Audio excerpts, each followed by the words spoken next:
Bonjour, bienvenue sur la chaîne Photophile. Bienvenue dans ce nouveau tutoriel sur Affinity Photo. Alors, on va s'intéresser à une application des plages de fusion dans Affinity. Donc là, je vais simplement, voilà, j'ai un ciel avec des nuages. Je le sélectionne, je fais copier, donc CTRL-C ou édition copier. Et je veux venir mettre en fait ces nuages ici sur cette photo de pleine lune. Donc j'obtiens deux calques, un calque avec les nuages, là que j'ai désactivé, et derrière mon arrière-plan avec la lune.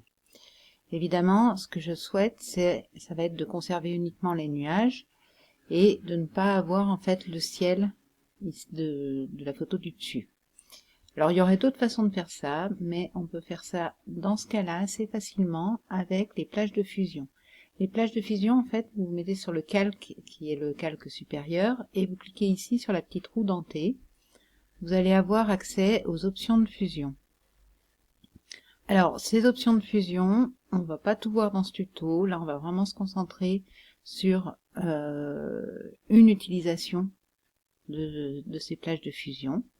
Ici, je vais me concentrer en fait dans la fenêtre de gauche qui va représenter les valeurs ici de luminosité, donc ici sombre jusqu'au plus clair, et la transparence que je veux leur donner ou pas. C'est-à-dire que si par exemple je prends ce point-là qui correspond aux valeurs sombres et que je le baisse, comme ça, que je l'amène en bas, je rends transparentes les zones les plus sombres de mon calque du dessus.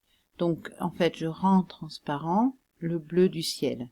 Alors pour l'accentuer, on va rajouter un point, par exemple ici, donc je fais un clic pour rajouter un point et je le glisse, et je l'amène en bas.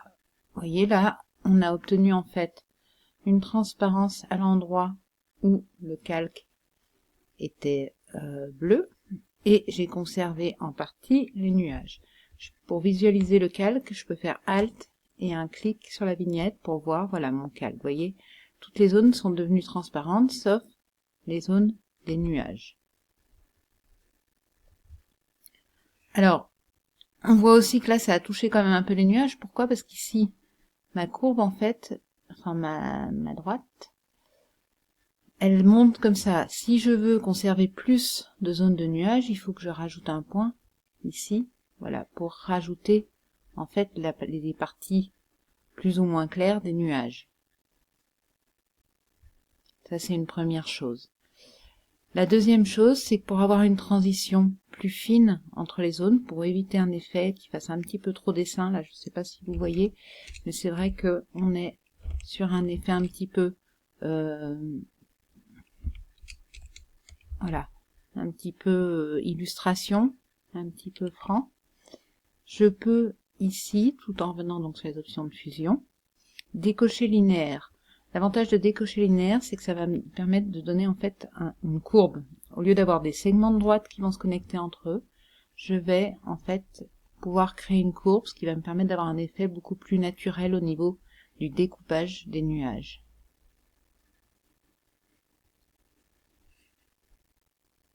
Voilà, si on fait quelque chose comme ça, par exemple, je ferme ici. Voilà. On a donc rajouté sur mon image les nuages de la photo initiale, mais sans avoir à isoler finalement le bleu du ciel qui est parti tout seul grâce à ces plages de fusion. Donc c'est une application des plages de fusion, il y en a d'autres, c'est pas un outil qu'on utilise très fréquemment, mais qui peut quand même rendre service dans certains cas, en particulier quand vous avez des éléments comme ça, c'est-à-dire des éléments qui sont difficilement sélectionnables au contour flou. Alors c'est le cas des nuages, mais ça peut être le cas par exemple de la fumée ou des flammes, des choses qui sont difficilement sélectionnables. Vous pouvez tenter de créer une sorte de masque via les plages de fusion.